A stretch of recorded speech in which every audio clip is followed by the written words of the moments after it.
y hasta el día de la eternidad.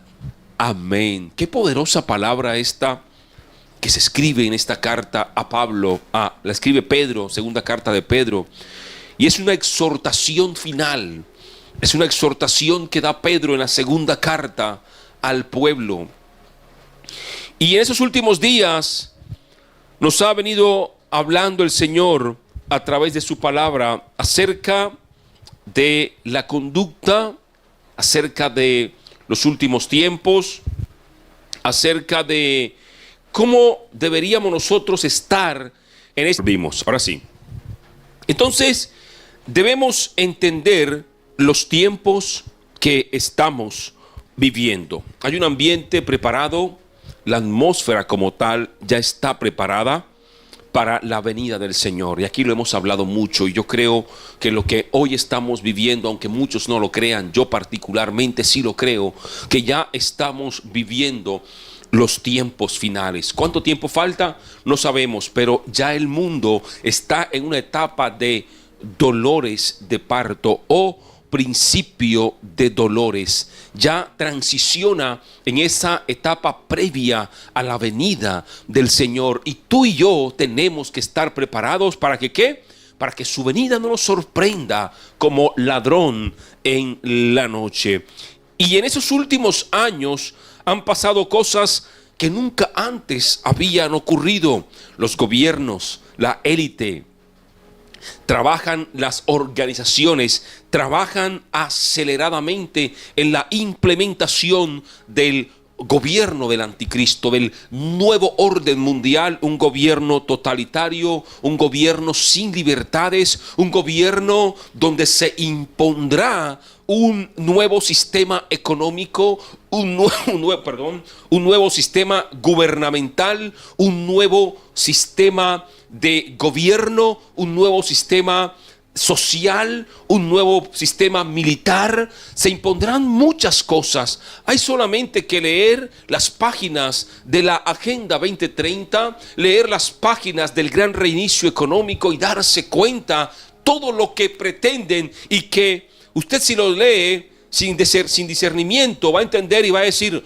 wow, qué maravilla. Pero cuando te empiezas a cuestionar cómo pretenden hacer todo esto, de dónde van a salir los recursos, cómo lo van a implementar, entonces tú dices: ciertamente no es tan bueno. Pero ya transicionamos en estas fases, y cada día la situación va a ser peor en cuanto a lo que tiene que ver con clima, desastres naturales, lo que tiene que ver con ambientes de guerra, por ejemplo, lo que está sucediendo hoy, lo que tiene que ver con la economía. El colapso económico está a puertas. Quieren pronto desaparecer el dinero físico para entonces venir las CBDC, que son las monedas digitales, la identificación digital que ya está en curso, y todo ha sido una cantidad de políticas que han implementado el transhumanismo para llevar al mundo a un nuevo gobierno mundial. Pero también en cuanto a la religión, a las creencias, avanzan fuertemente y buscan que haya un ecumenismo, una unidad religiosa. Por eso está el templo del Crislán, que une el catolicismo, el cristianismo con el judaísmo y el islam, el Crislán, para que entonces allí todas las religiones más grandes del mundo converjan y se unan para adorar, para cantar como un solo pueblo. Entonces, cuando vemos todas estas cosas, nos damos cuenta que ciertamente los tiempos han cambiado, y que ya no estamos como hace 30 años atrás, que ya no estamos como hace 20 años atrás, ya no estamos siquiera como hace 10 años. Hemos entrado en una década en rojo, una década donde el cumplimiento profético se está acelerando. Estamos como en los tiempos de Noé, como en los tiempos de Lot, donde el ser humano estaba perdido en perversidades sexuales, donde el ser humano estaba entretenido en otras cosas. Por ejemplo, hoy hay guerra, pero en otros países se celebran Juegos Olímpicos, deportes, y la gente llena los estadios, mientras otros países se desangran, otros países disfrutan disfrutan. Y la gente se olvida rápidamente cuando hay una entretención en algo. ¿Por qué pasa todo esto? Porque la gente, muchos ya simplemente se han acostumbrado a lo que están viendo. Recuerde que Jesús dijo en el libro de Lucas, en el capítulo 21, que nosotros no nos cargáramos, o sea, no nos angustiáramos con todo lo que estuviese pasando, pero que tampoco nos distrajéramos, que tampoco nos descuidáramos y entonces no fuéramos por la embriaguez, la borrachera y las distracciones, los afanes de este mundo, sino que por el contrario, estuviésemos orando y pidiendo al Padre Eterno que nos dé ¿qué? Fuerzas. ¿Para qué? Para seguir adelante, que nos dé fuerzas para poder resistir. Hermanos, lo que viene, la única forma de que usted y yo lo podamos soportar es pidiendo fuerzas al Padre, pidiendo al Espíritu Santo de Dios que nos llene, porque humanamente va a ser muy difícil que alguien lo pueda soportar. Por eso es que la palabra dice: buscarán la muerte y no la hallarán, porque la gente estará desesperada de dolor. Dice que desmayando los hombres por el temor, la expectación de las cosas que vendrán. Sin Dios es imposible. Pero si tú y yo tenemos a Dios, entonces esos dolores que Jesús dijo que vendrían, tú y yo lo podremos soportar hasta que Él venga. La palabra dice: el que persevere hasta el fin será salvo. Y perseverar significa mantenerse firme en Dios hasta que los cielos se abran y veamos que desciende y reúne a su pueblo y lo levanta, y los muertos en Cristo resuciten y juntos seamos arrebatados. Eso significa perseverar. Pero si ahora con la guerra tú te afliges, te deprimes, hay una cantidad de iglesia en depresión terrible, porque un día escucharon el mensaje de que todo iba a estar bien, de prosperidad, de riquezas, y llegó pandemia, destruyó su negocio, llegaron años difíciles, y entonces ahora están en depresión, en tristeza. Así que son tiempos difíciles, pero mira que en lo que hemos hablado en la carta a Pedro, Dios hace un llamado a ¿qué? Al arrepentimiento, que se vuelvan de los malos caminos, pero también habla de recompensa. Y ahora veremos la advertencia o la exhortación final que Pedro hace al pueblo, la exhortación final. Dice: por lo cual, oh amados, estando en espera de estas cosas, o sea, aguarda que estas cosas van a venir. Estando en espera de estas cosas, dice: procura con diligencia ser hallado por Él en paz. Pero dice: sin manchas e irreprensible. En paz contigo mismo, en paz con los que te rodean. Que tú no tengas odio en tu corazón, que tú no tengas rencor, que tú no tengas envidia, celos, estar en paz. Y dice: sin mancha, sea sin pecado, sin maldad en tu corazón, e irreprensible. Irreprensible es que nadie tenga queja de ti, que nadie pueda decirte: es que tú eres un mentiroso. Irreprensible es que nadie pueda reprenderte por alguna conducta mala. Por ejemplo, que digan: tú eres mentiroso, o tú eres una mentirosa, tú eres un grosero, una grosera, tú eres una persona que humilla al otro, tú eres una persona deshonesta, tú eres una persona que hace negocio corrupto. Que no te vean con una Biblia grande debajo del brazo, con una corbata para ir al templo, pero los vecinos digan: este presta y no paga, este es un mentiroso, este es un adúltero, un fornicario, eso significa irreprensibles. Y Pedro dice, por tanto, amados, puesto que ustedes aguardan todas las cosas del tiempo final, de la venida del Señor, ustedes la esperan, dice, procurad con diligencia, o sea, procuren aceleradamente, procuren rápido, eso significa diligencia, ser rápido, procuren con rapidez ser hallados en paz, sin mancha e irreprensible. Quizá tienes 40 años en el Evangelio. Oh, hermano, yo estoy esperando la venida del Señor. ¿Estás en paz? ¿Estás en paz contigo? ¿O dentro de ti hay raíces de amargura, que lo hemos hablado aquí muchas veces? ¿Hay raíces de amargura? ¿Hay odios, rencores? ¿Estás en paz? ¿O con tu vecino tienes peleas? ¿Con tu cónyuge, con tus hijos? ¿Estás en paz? Y dice luego, sin mancha, sin mancha.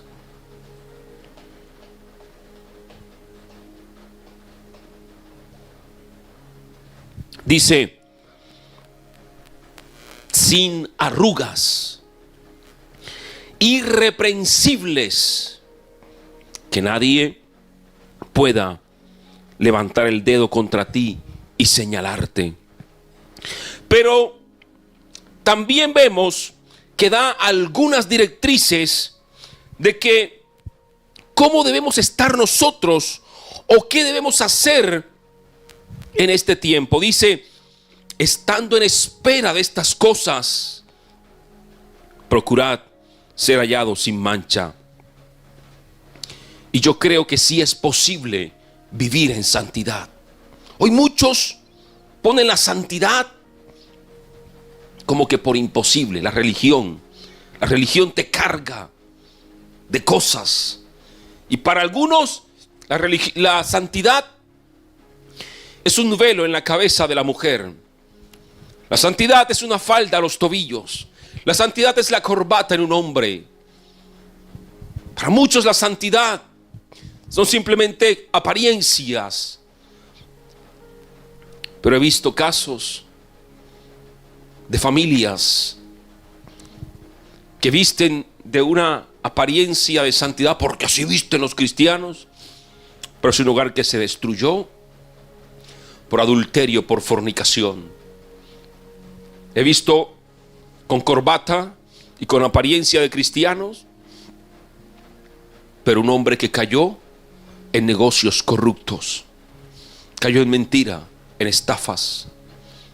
La santidad, claro que hay que vestir decentemente, vestir como un hijo de Dios, pero ese estereotipo de santidad, la santidad es que de mi boca no salgan mentiras. La santidad es que mis ojos sean ojos santos, mi boca sea boca santa, mis manos no se vayan a la corrupción, mis pies no caminen al mal. La santidad sí es posible cuando tenemos a Dios en nuestro corazón. La religión te carga y te hace ver pecador, para que entonces tengas que comprar un paño e ir a lavar tus pecados con un paño. Para que tengas que comprar una fruta, y si la fruta se arruga ya es porque estás perdonado. Para que tengas que comprar algo de la religión, como pasó en el tiempo antiguo, ¿recuerdan? Cuando hicieron de la casa, del templo de Dios, un negocio.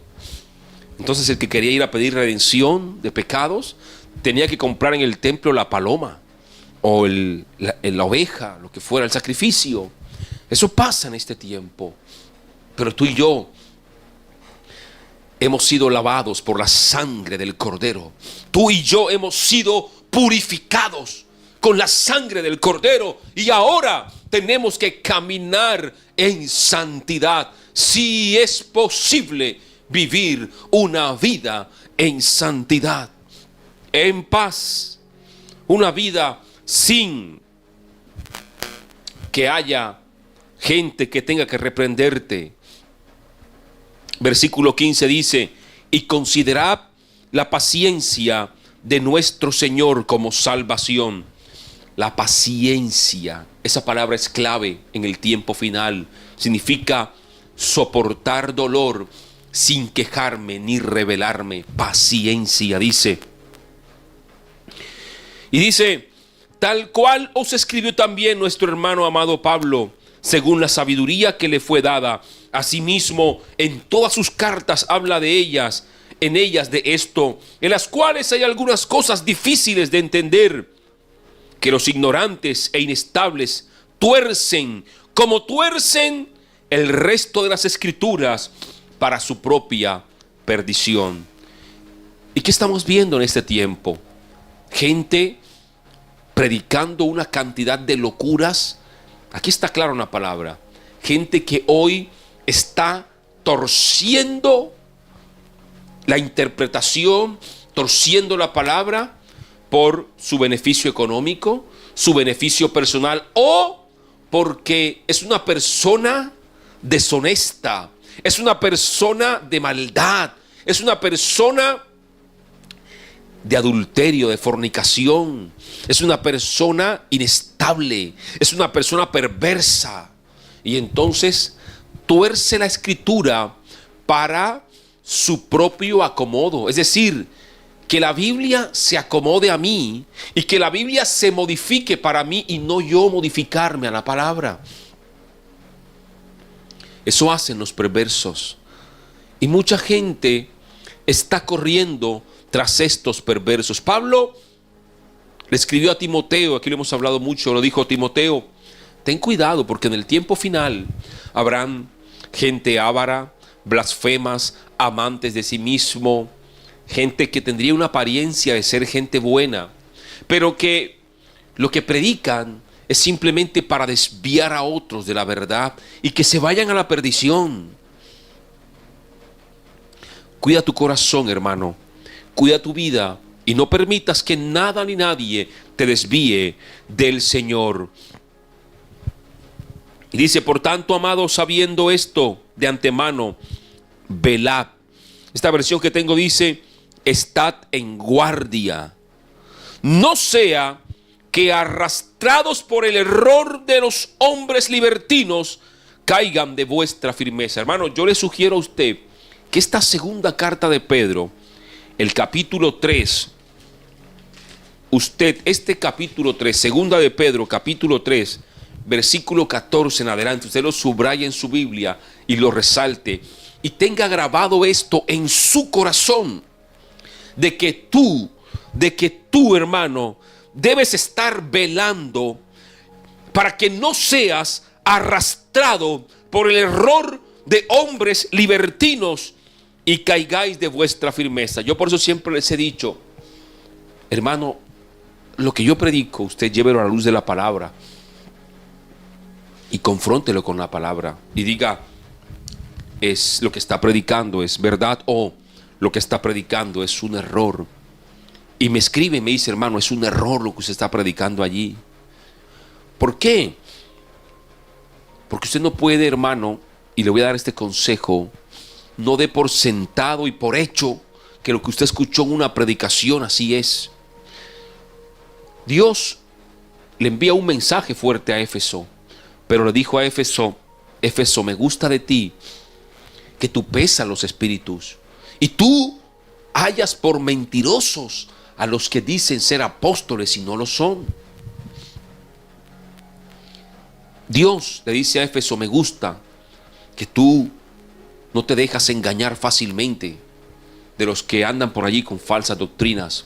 Jesús predicó que en el tiempo final vendrían falsos cristos, vendrían burladores, engañadores. Pablo habló que en el tiempo final vendrían ávaros, amantes de sí mismo, blasfemos, intemperantes.